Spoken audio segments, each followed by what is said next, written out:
Hello and welcome to the We Should Move Here Travels podcast. My name is Brittany And I'm Josh. and we are your hosts.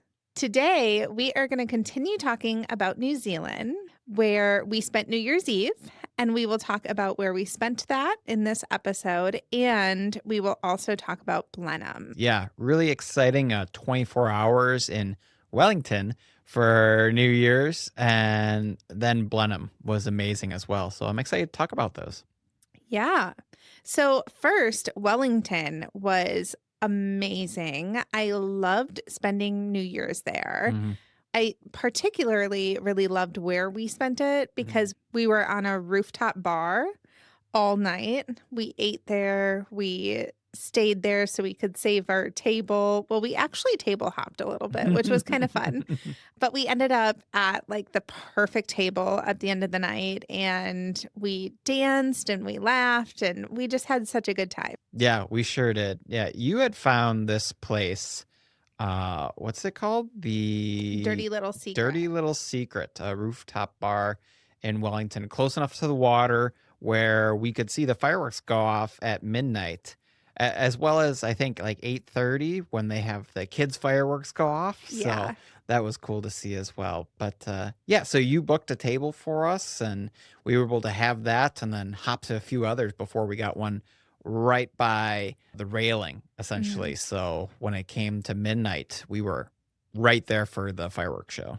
Yeah, that was so fun, and it was such a vibe there, like, Mhm. we were dancing all night. Yeah.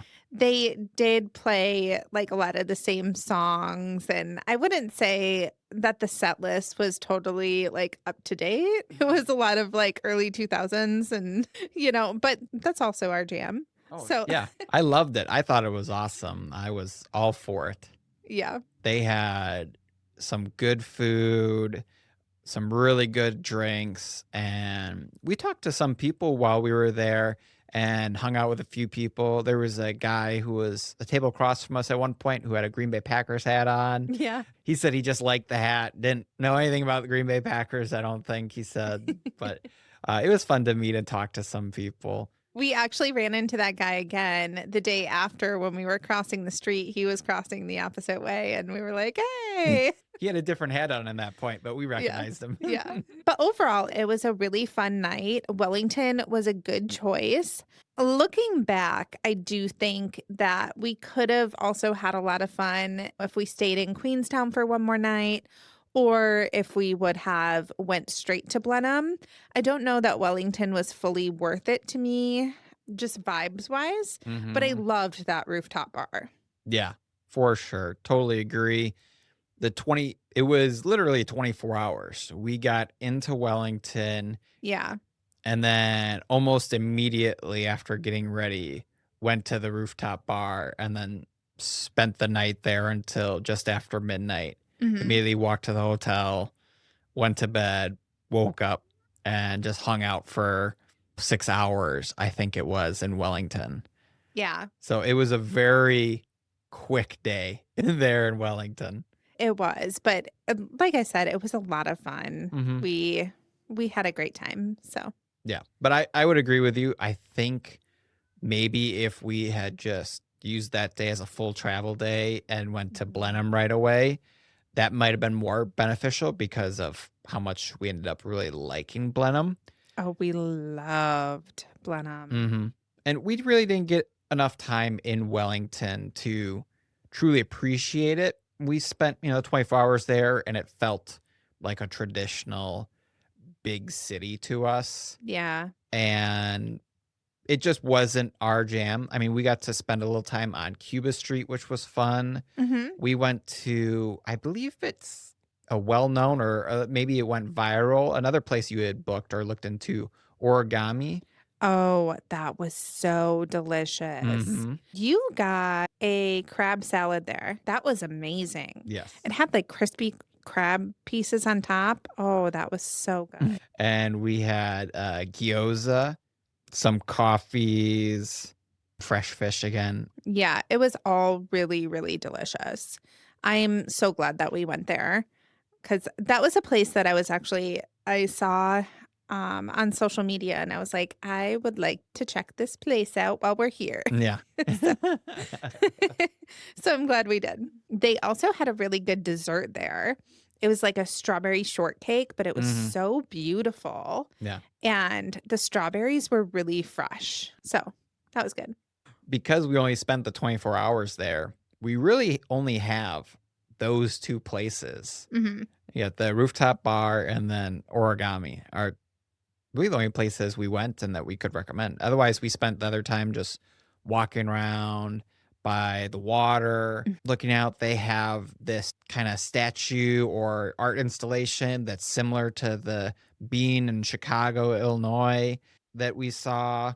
Rode around on electric scooters a little bit just to see as much as we could as a Yeah. group and then headed to Blenheim. And that was like a 20-minute plane ride, maybe. It Yeah. was very short, but I remember there being a lot of turbulence, and it was a small plane. It was the first prop plane that I've ever been in. Different experience, I think.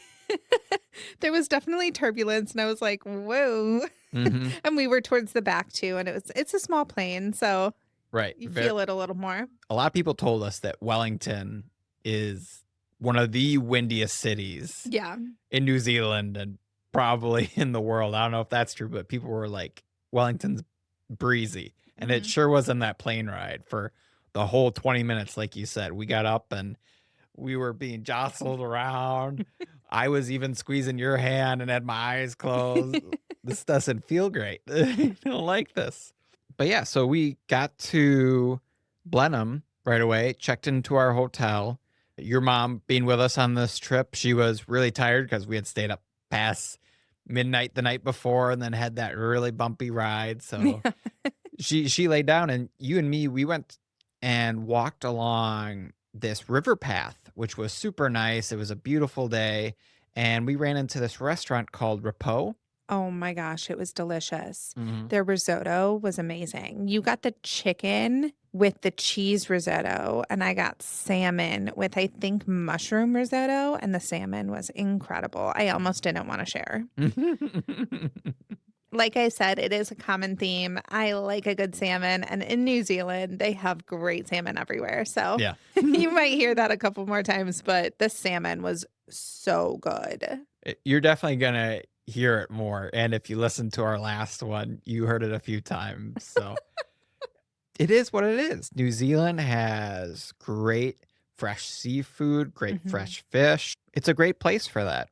Absolutely, and we discussed in last episode, it's up there with Japan. Not quite on that same level, but it's up there. Yeah, Mhm. it's pretty freaking good. Yeah. So then the day after that, we had went on a Cloudy Bay tour. Mhm. So Cloudy Bay is a vineyard that is pretty well known. Mhm. They said they're about like a medium-sized vineyard Mhm. in the Marlborough region. Yeah. So they were about 20 minutes away from our hotel, and we got a taxi there.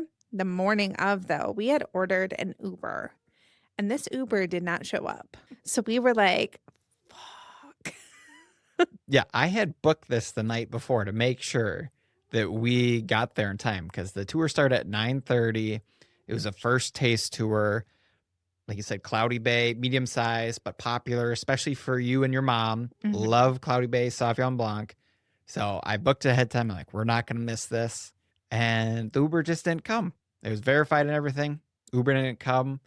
So maybe that's a travel tip. If there are fewer than 3 Ubers available in a fairly spread out large city, maybe just go with a local taxi group. Do a taxi. Yeah. Yeah. It wasn't worth the stress of that morning, No. but we ended up getting there just fine Mhm. and with more than enough time to spare. So on the tour, they took us around to all of the different vineyards where they produce their grapes. Mhm. We got to ride in this old school kind of Jeep thing. Oh my gosh. That thing was so fun. They had a name for it. I can't remember they had named it. Oh, they did. Oh, I feel bad. I can't remember the Is name it of it. Pete? No. No.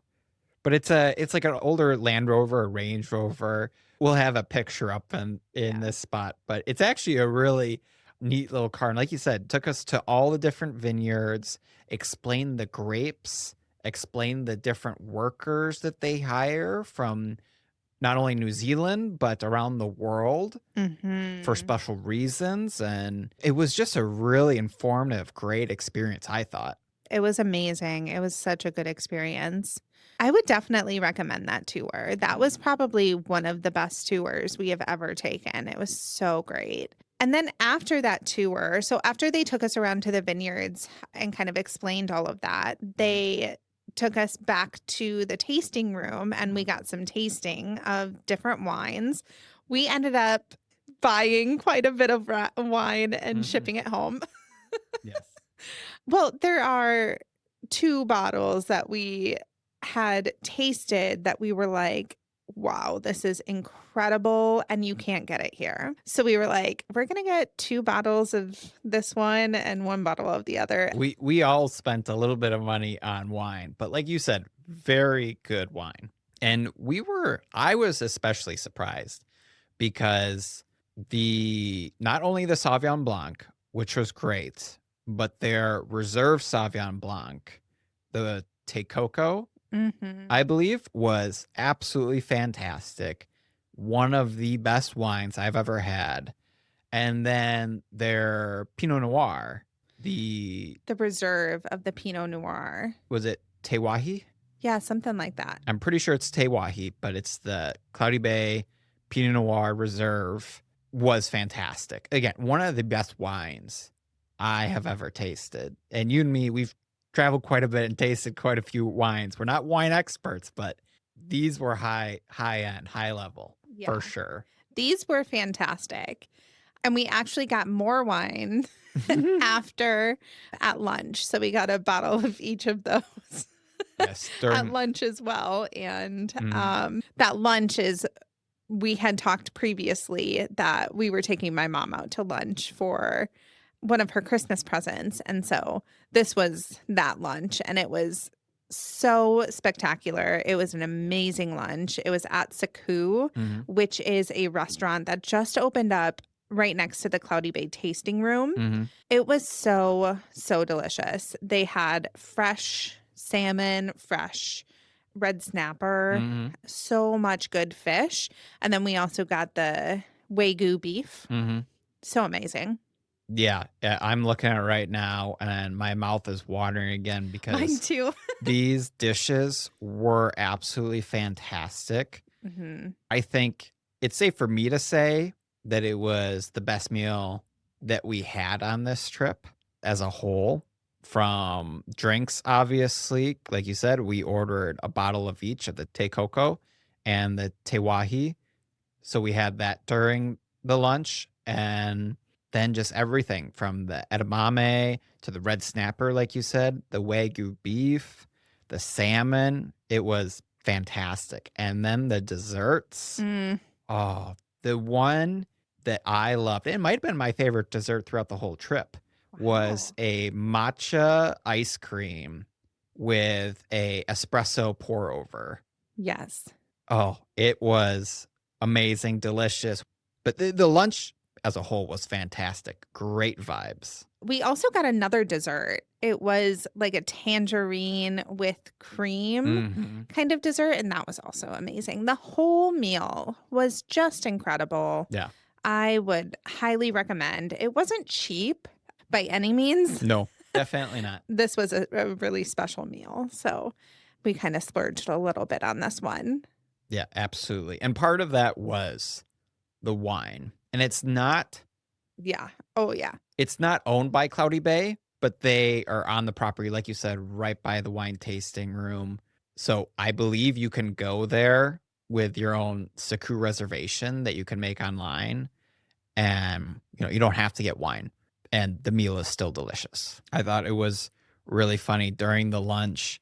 We were sitting there talking about the meal, having a great time, and I accidentally bumped my wine glass and it spilled a little bit, but it spilled right into the saucer plate that was in front of me.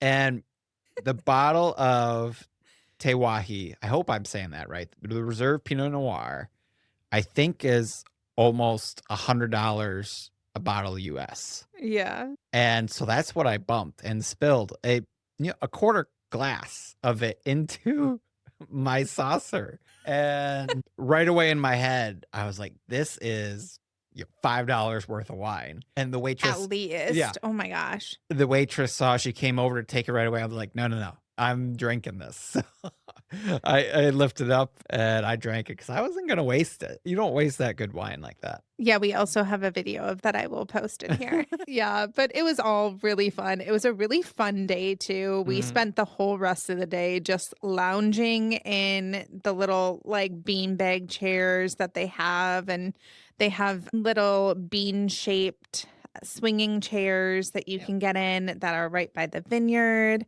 And it was just an amazing day. We had so much fun. We drank too much wine, I will say, that day, but it was fun. It was a lot of fun.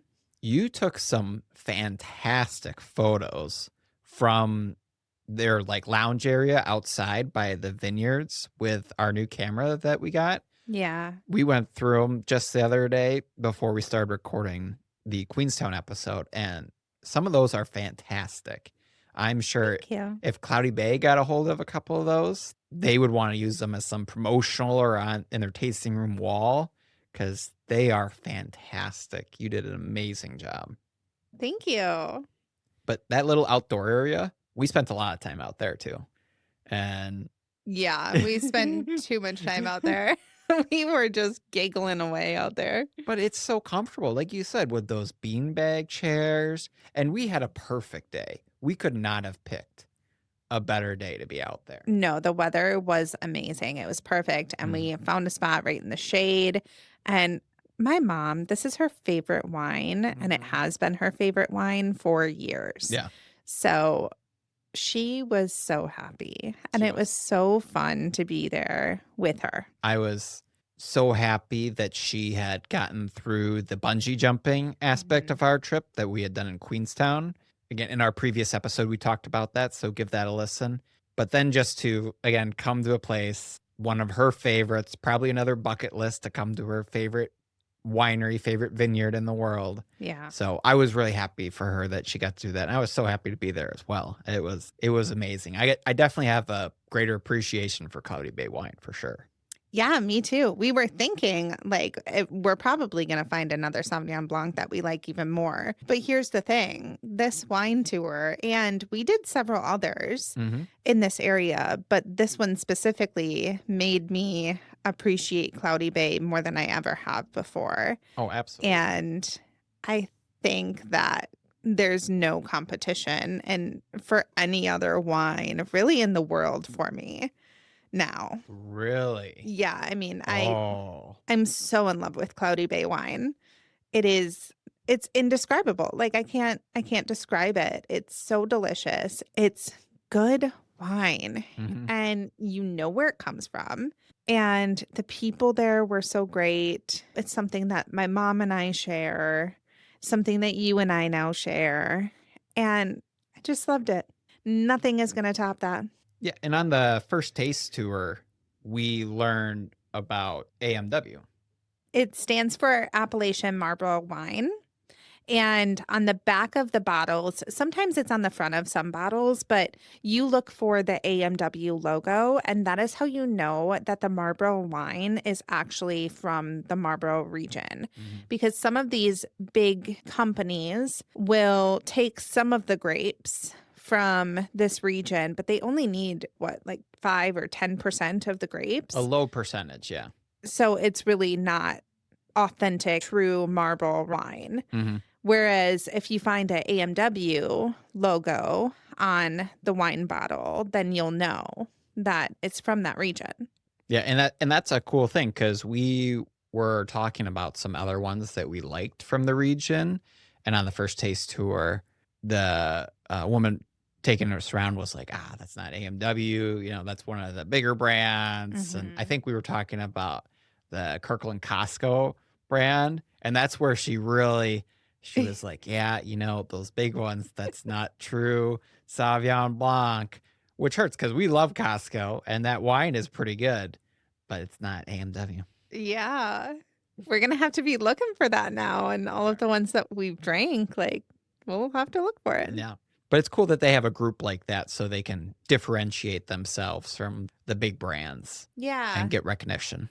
Yeah, kinda like on the Prosecco Mhm. labels, like on the top, the DOC label is how you know Yeah. it's from Italy. Yeah. And like you had just mentioned, I thought for sure, and I think you maybe thought with us also doing the day after another wine tour that took us around to different wineries, not Cloudy Bay, that I thought for sure you guys might find a Sauvignon Blanc that you like more than Cloudy Bay. Yeah. I thought we might have as well, but Mhm. Cloudy Bay just stands above everyone else. Like, Mhm. there was no comparison to me. Like, there was definitely some good wine that we had, don't get Mhm. me wrong, but it wasn't Cloudy Bay. No. And it was another great tour. It took us around to I think like 5 or 6 different wineries. Mhm. Got to learn more about making wine and what's in the region, what goes into it, different kinds of wines that they make there as well. Yeah. We went to this one vineyard that had its vines growing up almost like a tent Mhm. above you Mhm. if you like walked in it. It was so cool. I got a Mhm. picture of my mom that I just love. I love this picture of her because she looks so happy, but also just the surrounding area is so cool. So I'll post that in here. But it just looks really incredible. It's like a canopy of grapevines and grape trees, just really unique. I've Mhm. never seen anything like it. No, it is such a beautiful, cool area. One of the more well-known places that we went to on that wine tour was, St. Clair's, Yes. and they had delicious wines. They actually get more recognition worldwide and more awards in competitions than Cloudy Bay does, but both you and your mom, nope, Cloudy Bay is it, and, like, it's all taste, so everyone's got, their favorites, what they like better, and I happen to agree. I thought Cloudy Bay was better than St. Clair's. St. Clair's was no doubt delicious, but Yeah. Cloudy Bay was better. What St. Clair's did have, though, was also, really good food. They had a great restaurant as well. I got the fish of the day, which I Mhm. don't remember what the kind of fish it was. And then there was it a pork Asian salad? Yes. And what was the other dish? Beef and potatoes. Beef and potatoes. Mhm. All of it was really delicious. And the scenery here was also really beautiful because the vineyard was right there. There's mountains around. And the first place that we went to as well, it was stunning Mhm. there. There were mountains in the background and the vineyard, and we actually tasted inside in that place. What was the name of that place? Lawson's Dry Hills. Yes.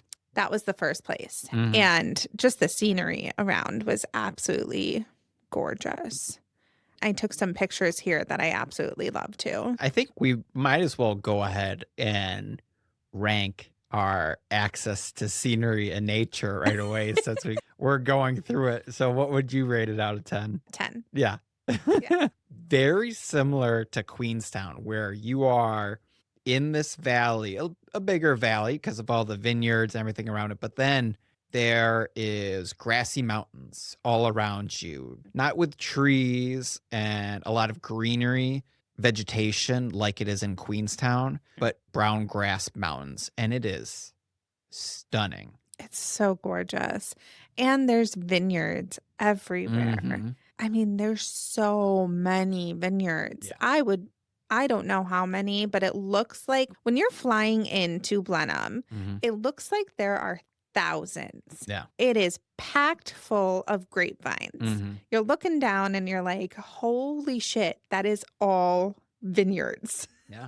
Like just miles and miles and miles of vineyards. Hmm. It's crazy.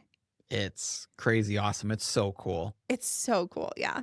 And yeah, so beautiful. Most definitely a 10 out of 10 for access to scenery because Mhm. again, We took a walk through a park in the middle of Blenheim that Mhm. had a stream going through it, and it had a golf course right next to it, and plenty of wildflowers and flower beds that were planted there, and just so clean. Again, the water was Oh, crystal clear. It was crystal clear. This park was so beautiful. I Mhm, mean, I have not seen a public park this beautiful ever in my mhm. entire life. Like, it was so gorgeous. Yeah, And you could see all of the moss and greenery that's in the water. yeah, Like, it's so clear. yeah. Ugh. Yeah, just everywhere we walked and went around in Blenheim was stunning.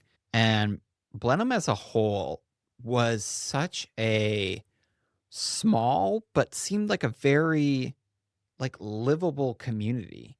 It did. It felt like people's homes, which is like a ridiculous thing to say, but you often go to places as tourists Mhm. where it's catered to tourism. It's Mhm. more often not like a bigger city with apartment buildings and stuff like that. No, this was almost exclusively like small homes, small single family homes, maybe some duplexes, maybe a couple apartment buildings, but really not too many of that. And it seemed like a small family community. Yeah, it really did. So that makes me beg the question, did you get the feeling there? I did a little bit. You did. I did a little bit. Yes. A It little bit. Okay. Because it was so quiet. Like, we took some walks through downtown Blenheim, if that's even what you can call it. Yeah. But it was kind of the shopping district with some coffee shops, which they had some pretty good coffee, and some restaurants, stuff like that. And it wasn't all that big. It just seemed like if we were there for a long period of time, we might lose interest in what's available there. Mhm. You know, to some point or at some point, you might see everything, Yeah. is what I mean. Which is probably true for most places, but this place for sure was small enough, small family, very safe, Mhm. wonderful place, but just not a ton going on. Yeah. No, that's fair. That is very fair to say. There were several times that we were walking that were like, "Why is it so quiet?" Mm.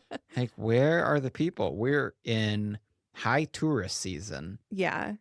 No one's here. Which, I mean, kind of a plus, but Oh, for sure. also the businesses closed so early and many were not open during weekdays. Only on weekends they were open or vice versa. Limited hours. Yeah. Yeah, for sure. Yeah, there were some odd hours all throughout New Zealand, I think. Yeah.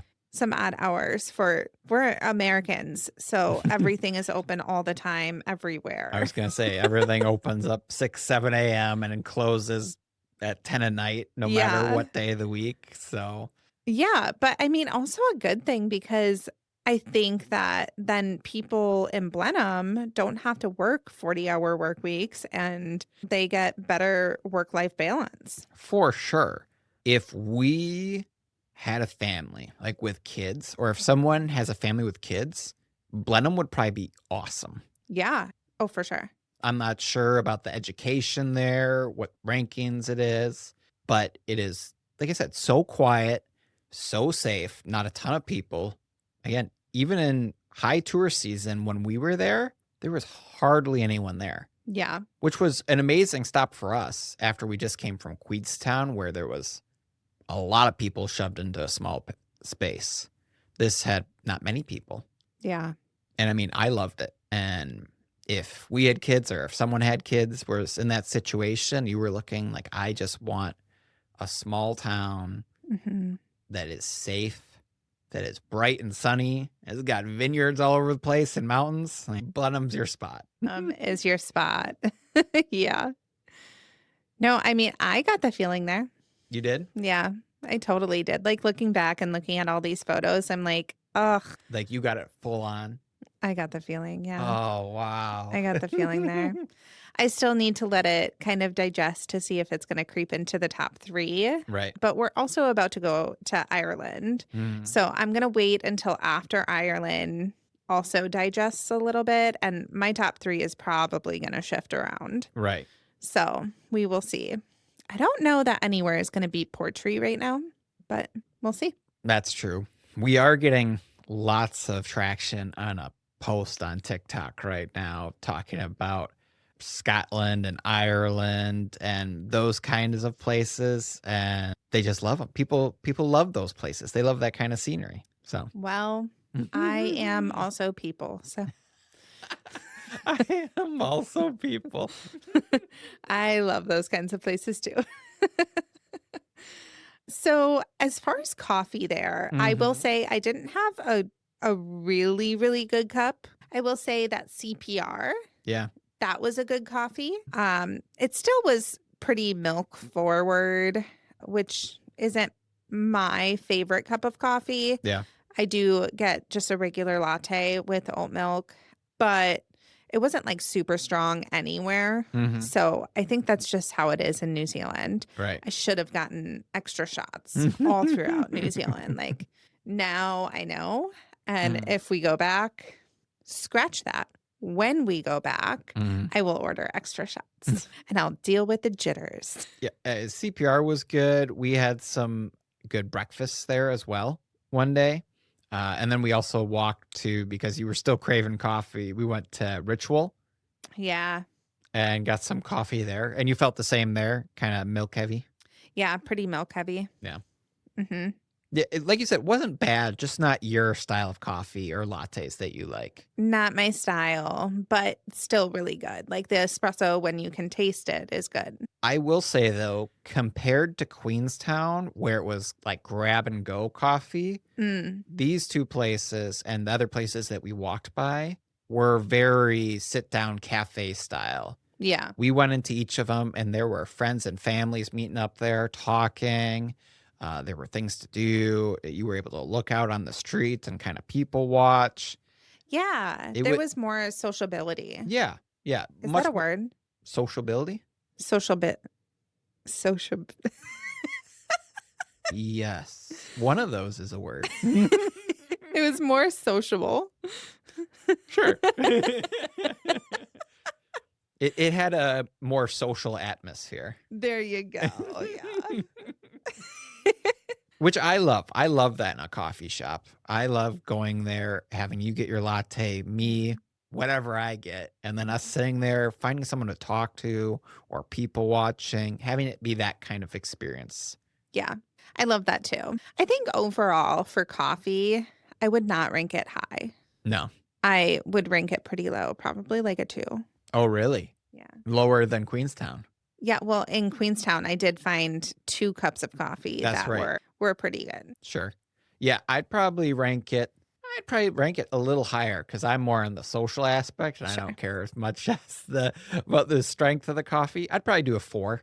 Yeah. Same for me. I didn't have like a fantastic cup of coffee. I Mhm. look back, I'm like, that was really good. Not that my opinion matters on coffee because I'll drink any sort of coffee, but there wasn't anything that was that great. Yeah. Are there any other food spots that you wanna talk about? I mean, our last spot that we ate, Gohan on Scott or Ooh, Gohan on Scott, was a Japanese restaurant, like seafood, fresh fish. Again, shocker. We had to wait a little bit, but it was a great small spot, really good food. yeah. Mhm. Really delicious food. Yeah. You weren't feeling the greatest. I think it was those 2 heavy back-to-back wine days. Yeah. And being tired because we had at this point, we were go, go, go on the trip. So being tired and the back-to-back wine days probably hit you. So you got some ramen, which was amazing, Mm. was delicious there. I had ordered this kind of fresh salad with chicken, Yeah. and that was good. Really fresh salad, good vegetables. We got a variety plate of sashimi, and I believe it had red snapper, salmon, and I can't remember the third one that's on there. But that was really delicious. Again, we did not have a bad fresh fish, fresh seafood dish, I think, on this trip. No, we had some really good seafood. Yeah. I actually want to mention one more place. Mm-hmm. Public House Oh, yeah. is where I had ordered the Thai curry salmon. Oh my gosh. I want to make this. You and my mom are not huge spicy fans, or I don't think you We both don't are. go past medium spice. Wasn't that spicy. I was gonna say the US version of medium spice. Everywhere else, it's probably no spice. It was honestly so delicious. It If you was like a very little good. spice, if you like Thai food, order that. So good. It comes with some like black sticky rice. Mm, So delicious. We also got bao buns there. yeah. Those were incredible. And then, I believe your mom ordered the risotto. yes. And then you had ordered the steak because the waiter had said to order the steak. Yeah, I was all over the place that day because this was after our wine tour, not the first taste, but the other one. And so I was up in arms. I was like, I don't know what to order today, and just asked. And he said the steak with vegetables, Vegetables? veggie tails. The steak with vegetables was really good, and it was. It was, yeah. Mhm. All of it was delicious. This was a meal that we were all kind of having a difficult conversation, Mhm. which you have to have, I think, when traveling. Yeah, I think in every travel experience or trip you and me have had, Mm. we just reach a point where, we've gone through enough stressful experiences and no one responds perfectly Yeah. in those. And so you just have to have a moment where like you talk it out like, hey, I'm sorry I'm having a bad day, or when this happened, it kind of hurt me or offended me, or I didn't like how you responded this way, something like that. And especially when you got 3 people on a trip. Yeah, it makes it more challenging Yeah. to have those conversations. But I think after this one, we were more open to have those conversations with each other. So, Yeah. yeah, I think you have to have those when traveling Right. because you're there for 2 weeks. You can't fake it and you can't stuff it down. Especially on trips and even more so in everyday to day life. Absolutely. Yeah. Yeah. I think that's why you and I work so well together because we do have those difficult conversations and we talk about the hard things. We don't stuff it down. If you say something that hurt me, Mhm. I'm going to tell you. I appreciate that about you. Yeah. I love you. I love you. I hope you do the same for me. I do, absolutely. Okay. Wide open book. I will also say about this dinner, we had this chocolate cake. Oh, that was so delicious. So good.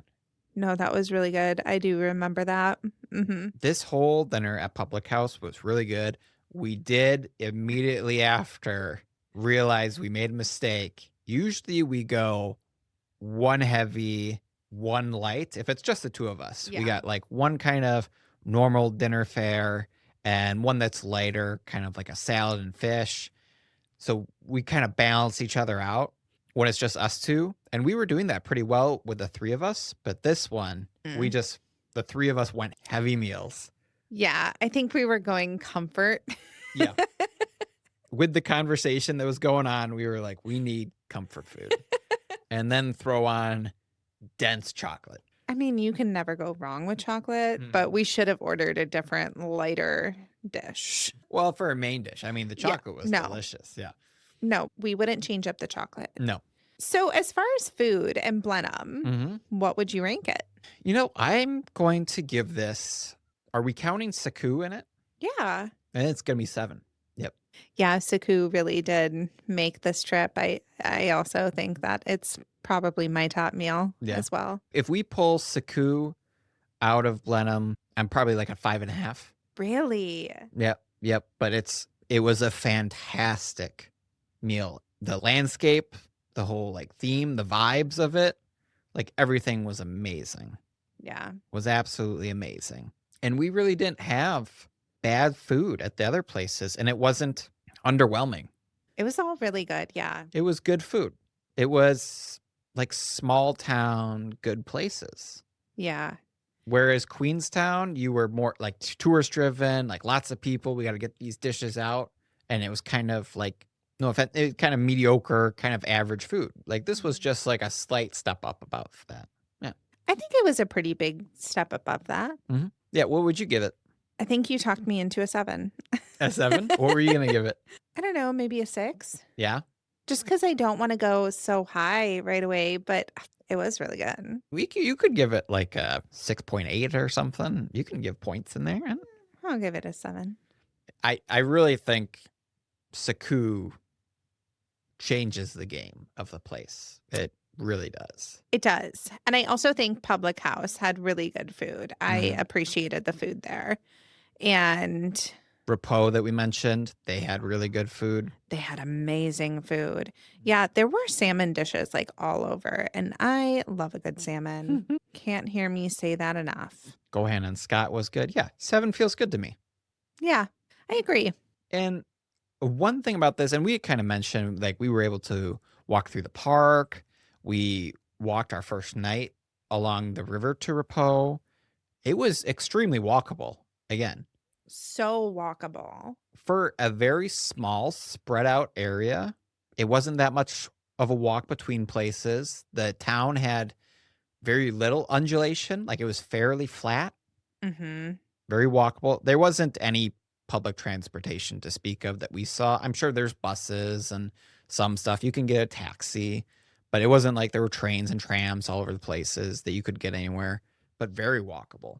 No, extremely walkable. I do wish that they did have, like, a tram going out to, like, vineyards and stuff like that, and maybe, Mhm. like, there was a big Kmart and a wholesale store that kind of looked like a Costco that I wanted to go in, but that was Mhm. a little bit out of town that we didn't go to. Yeah. So I wish that there were more public transportation options, Yeah. but with it being as small as it is, Mhm. it makes sense. Yeah. I think I would give it hits on walkability, but nothing on public transport. So I'm gonna have to give it like a 4.5. Yeah, I'll give it a 5 because walkability was so good, but transportation was nothing. And it should be noted again, the safety aspect of it. Like you Mhm. you felt safe. We walked a bunch of different places downtown around there and never felt uneasy through any No. of it. Yeah, I would have walked alone. Yeah. I mean, you can't walk out to the vineyards. No, that's where the problem is for me. Yeah, right. If there was like a tram going to each one just constantly around, that'd probably hit. We would have done that. Oh, Like, for sure. yeah. We're just kind of getting into this travel livability scorecard that we're trying to do by ranking places. I think as far as affordability, it definitely more affordable than Queenstown was. Yes. As far as the US dollar, it definitely translated to more affordable. So I'll give that probably a 6 or 7. Yeah. I mean, You can say it. I didn't really look at prices Yeah. that much here because I was so I don't know, I feel like I was kind of in my head at this stop. Yeah, So I wasn't really looking at prices as much, plus you take care of that. I usually do. So, Share credit card account. One of us uses the card. We both use it in the card. yeah. So I'll give it the same as you. 6, 7. 6, 7. 6, 7. We're cool kids. No, we're not. As far as pace and wellness, this is another one that you kind of leaned into a little bit before talking about kind of the shortened hours in a day for people. Yeah.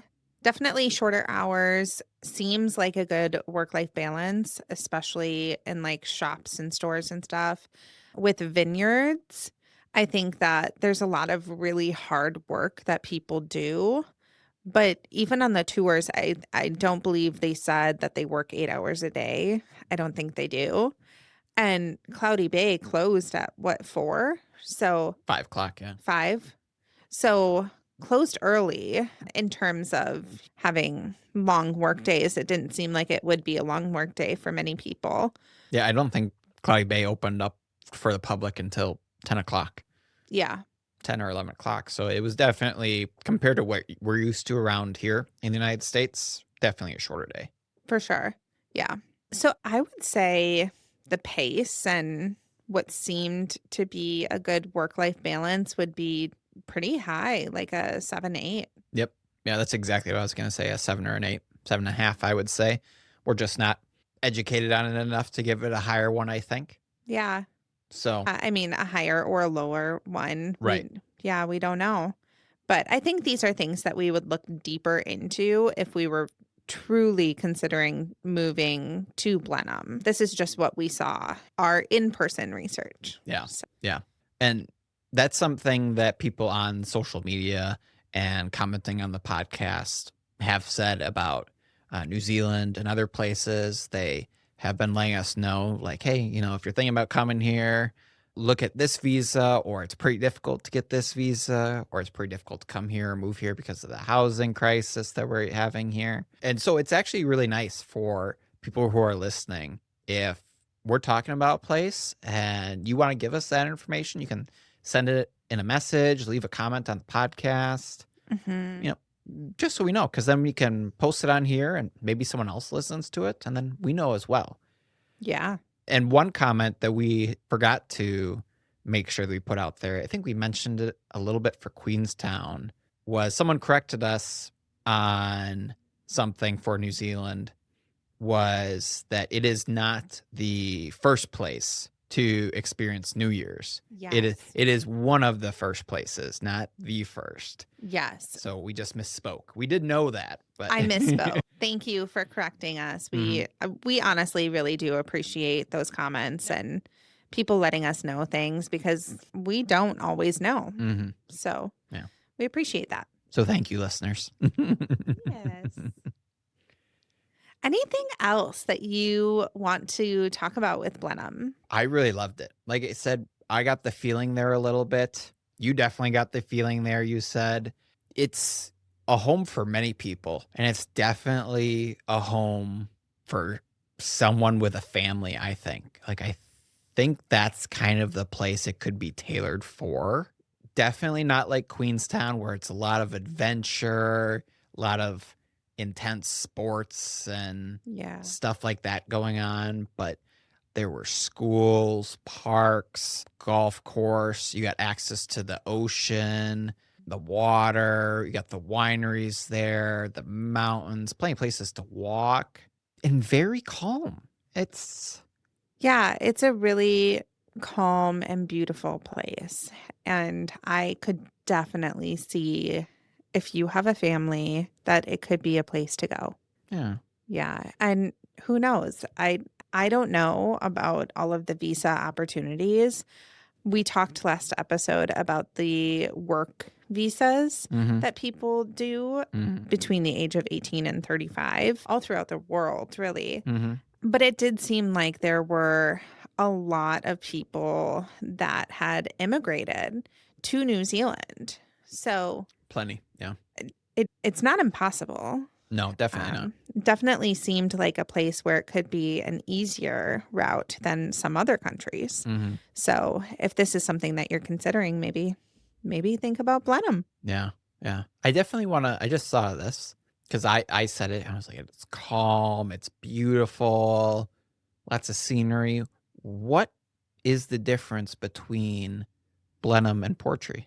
That's a great question. Yeah, I know. I saw so much community in Portree, Mhm. and maybe we weren't in Blenheim enough or long enough to see that. Mhm. I didn't see that as much as I saw in Portree, and everyone's houses in Portree, they weren't right next to each other. They had a lot of space Mhm. and kind of like in the mountains a little bit, it felt like, or in the rolling hills of Scotland a little bit. So it was much different than the flat land of Blenheim Mhm. with the mountains around. Yeah. You're like in the mountains in Portree. Right. And Portree just, I don't know, it gave me so much of that feeling. Like Mhm. it was a place where we went where it was the first time I felt like, wow, we should move here. We Mhm. really should move here. Like, how do we get the paperwork? I was ready. Yeah. And still to this day, if you asked me to move to Portree, I would say yes. Yeah. Like No doubt about it. Yeah, it was magical. It was magical. I can't describe it very well because it was more of a feeling for me. It was, I would say in Blenheim, it didn't quite feel magical. yeah. It felt lovely, it felt amazing, but it wasn't our vibes. Yeah, I would say that we gravitate towards the gloomy, mysterious rolling hills of Scotland, right? Mhm, Or even what I imagine Ireland to be like. And this was the complete opposite of that. It was hot. It it was too hot for my liking some days. I think it was opposite and similar because Blenheim, I mean, it's so beautiful and there is some magic, I think, there. mhm, There's some magic to be felt there, mhm. especially in the vineyard. Oh, yeah. That was magical for me. But we can't live in a vineyard. As much as we want to. Whereas Portree was magical all throughout Portree. I felt it and I was like, I could spend the rest of my life here. Yeah. I didn't feel that in Blenheim. I did feel like I could live here. And when I say I get the feeling, that could be the feeling of living there for a couple months or a year or whatever. Like I could live there Yeah, for some time. mhm, I don't see myself there forever like I see in Portree. sure. Yeah, that makes sense. Yeah. I had just thought of that when you were speaking and I was saying those things. I was like, "What is the difference between those?" And it's a difference. It is. Well, do you feel that difference? Oh, yeah. What's your number 1 right now? Oh, I think it's Belgium. Yep. Yours is Ghent. What's the difference for you with your number 1 being Ghent, Belgium and Blenheim? I don't think we could ever get bored in Belgium, Mm, and especially with the access to public transportation that is in Ghent, which we have talked about is probably the gold standard for, like, walkability and public transport in places that we've been to so far. yeah, So then having access to go to other places would be so easy and convenient. So I think that's the biggest difference. that's true. Like, there's less of an immediate access to nature for sure, but you can. Yeah. I really hope that people who are considering maybe moving outside of the US listen to our pod because I feel like we have been to a lot of places where people maybe haven't considered. And with the state of the US right now, I know a lot of people are considering moving. Mhm. And so I think that they could get a lot of good information from this pod. Yeah, absolutely. I mean, instead of your just knee-jerk reactions for people right now, I think you could look up, "Where should I move?" And it would be Canada, it would be Portugal, it would probably be Scotland. I think those are, like, hot button places Hmm. that lots of Americans have moved to for good reason. They're good places to move to. Yeah. But there are tons of places out there, not all easily accessible Hmm. or easily able for you to move to for sure. That's not something that we have dug into on a bunch of these. Like you said, if we were more closing in on places and a date when we would want to move, we would start doing that more with this podcast. But yeah, Oh, for sure. and like Italy too. I feel like people are like, oh, I could move to Italy. I could live in Italy. Maybe not everybody knows about the political factors of Italy. Yeah. Because if it weren't for that, we would probably have Italy in our top 3, one of Hmm. us. Yeah. It's and it's hard too it's a when it's a law versus like a feeling. Like Mhm. when you go to Italy in some places, you really don't get that vibe. You really don't get those feelings Yeah. that those laws are in place. But then when you look into them, you're like, oh, they have these laws or they have these tendencies. Then it kind of turns you off of a place. Mhm. So, and we might miss that. Some of the other places that we've been to or that we like, we might miss that. I haven't dug into or we haven't talked about it or researched it if that is the case in Belgium. Yeah. And there might be something that we're missing. Yeah, in some of these places, definitely let us know if you know of some things. So, Right now, our top 3, mine is Portree, Scotland, Ghent, Belgium, and Stockholm, Sweden. And yours is Ghent, Belgium, Portree, Scotland, and Toronto, Canada. Mhm, We if we decided to move right now, we would have a fight for Scotland or Belgium. mhm, Scotland would win. mhm. We'll see. I'm just kidding. You know. Anything else that you wanna mention or you wanna talk about in this episode about Blenheim or Wellington or New Zealand in general? Not really. I really loved it here, and I think it was just a really beautiful, like, down to earth place. Really was. And the people, you could tell, were also very down to earth. Yeah. So, I appreciated that. What about you? Nope. I think I've said what I've said and ready for the next one. Okay. So, next episode, we will be talking about Rotorua and not just the sulfur smell in Rotorua. But we did have a really great time here. So, I'm looking forward to talking about it. Yeah, it should be a good episode. We only spent 2 full days there, and it was pretty jam-packed full of activities. If you're looking at going to Rotorua and maybe partaking in some activities, be a great episode to listen to regardless. It'll be fun to talk about. For sure. Don't forget to follow, like, and subscribe on all of our socials on TikTok, Instagram, and YouTube. You can also catch full episodes on YouTube with pictures and videos that we add into the episode.